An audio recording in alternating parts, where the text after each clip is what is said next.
A grande participação de Adolf Lutz foi na medicina tropical. Qual foi a grande contribuição dele? O Lutz ele tem uma característica que o distingue, digamos assim, de outros grandes nomes da ciência brasileira. Quer dizer, ele deixou marcas importantes em muitas áreas. Então, ele é um sujeito que tem uma atuação importante na clínica médica, ele tem uma atuação muito importante no campo da bacteriologia, quer dizer, no estudo de micróbios patogênicos. Ele foi, durante um tempo, um sujeito que teve uma atuação como sanitarista no combate a epidemias e colocando em prática pela primeira vez esses conhecimentos sobre a relação entre doenças e micróbios e, ao mesmo tempo, a instrumentalização disso no terreno de campanhas públicas.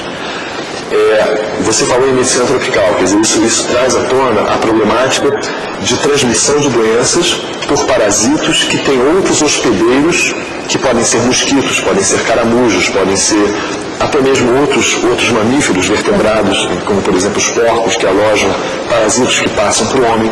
Essa grande problemática, que é a grande novidade da medicina na passagem do século XIX para o XX, que é a transmissão de doenças por insetos ao homem, ou por chamados hospedeiros. Vertebrados, quer dizer, caramujos, insetos, outros grupos, né? Então isso aí é a grande virada, a grande descoberta, porque até então as pessoas não sabiam como determinadas doenças eram passadas para o homem. Ele trabalhava também paralelamente na descoberta, por exemplo, da malária. Tinham outros pesquisadores importantes no mundo trabalhando e ele dando a sua contribuição, né? Qual foi a maior contribuição dele com relação à doença na malária silvestre? Esse é um dos trabalhos fundamentais do Lutz. Ele começa a desenvolver esse trabalho em 1897, 98 e publica em 1903. Né? Tem dois aspectos importantes nessa descoberta do Lutz. Quer dizer, ele começa a trabalhar, ele é chamado para uma região montanhosa entre São Paulo e Santos, onde tinha um surto de uma doença que não sabia muito bem qual era. Ele diagnostica a malária porque ele conhecia o protozoário que era considerado o causador da doença, mas era um ambiente completamente diferente daquele onde a malária normalmente dava. Quer dizer, a malária está associada a pântanos, a planícies costeiras. E aquilo era uma coisa muito intrigante, fugia completamente ao figurino conhecido da doença.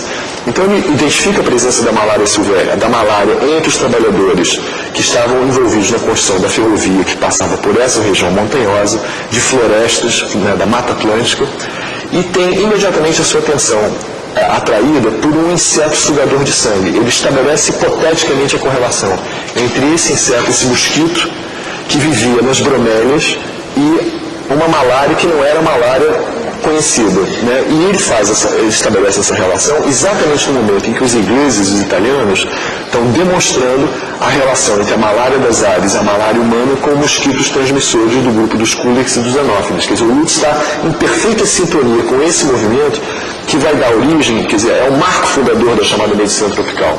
Tem o trabalho do Manson sobre a filariose e tem o trabalho do Ross na Inglaterra, do Grassi na Itália, relacionando a transmissão da malária aos mosquitos. Isso dá origem a um campo imenso de pesquisa, tanto na medicina, na biologia, como no domínio da saúde. O que é interessante, a gente estava falando que o mosquito da malária, ou na bromélia, quer dizer, ele vê que aquele mosquito está picando, e ele é tão pesquisador, tão minucioso, criterioso, que ele fica se perguntando onde é que esse mosquito se reproduz.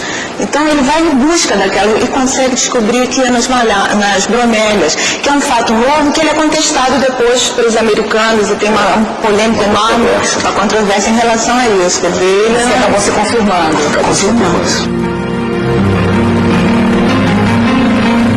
Lutz morreu aos 85 anos e pelo menos 32 ele passou na Fundação Oswaldo Cruz. Muitas fotos mostram Adolf Lutz na turma de cientistas da Fiocruz. Em uma delas, ele aparece ao lado de Einstein, numa visita ao Brasil. A gente sabe que Adolf Lutz tinha uma característica de não gostar muito de aparecer. Isso dificultou o trabalho de pesquisa de vocês? Bastante, né, Maria? Eu acho que quando a Berta Lutz, a filha dele, ela tinha deixado um material riquíssimo, né, que nós conseguimos trabalhar, que nós estamos conseguindo trabalhar. Agora, a maior dificuldade nossa é em relação a imagens. Nós não temos nada, pouquíssimo, nada é um modo de falar, nós temos pouquíssimas imagens. O que nós conseguimos também com a família, algumas imagens de família muito interessantes, da irmã dele, do sobrinho, que é... Mas era justamente por essa característica de não gostar muito. O Lutz era um sujeito completamente avesso à publicidade, muito. Ele tinha uma aversão muito grande. Você quer ver uma diferença? Por exemplo, contrastar o Lutz com Oswaldo Cruz. O Lutz tem 3 fases na vida profissional dele. Tem os anos 80 e comecinho dos anos 90, que ele é um clínico e viaja muito por vários lugares do mundo e por vários territórios de pesquisa. De 1893 até 1908, que é quando ele vem para cá, para Manguinhos, ele assume a direção do Instituto Bacteriológico em São Paulo, recém-criado. O bacteriológico é a ponta de lança das grandes campanhas sanitárias que se fazem nesse período contra o cólera, contra a febre tifoide, o primeiro mapeamento da malária, em relação à febre amarela. São campanhas da maior importância e da maior repercussão pública. O Lutz ele se envolve em grandes controvérsias relacionadas a essas doenças. Por quê? Os clínicos, os médicos associavam essas doenças ou aos miasmas que estavam no ar, ou a fatores telúricos locais. E o Lutz ele estabelece a correlação entre muitas dessas doenças e determinados micro-organismos que têm formas específicas de reproduzir e que são veiculados de maneira muito determinada, uns pela água, outros pelas fezes, outros pelos alimentos.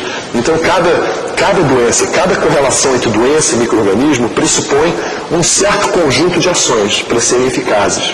Qual foi a grande contribuição de Adolf Lutz no trabalho de Oswaldo Cruz?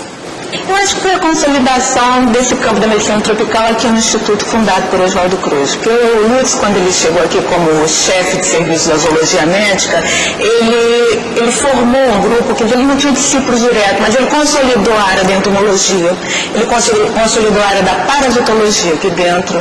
Ele foi um grande catalisador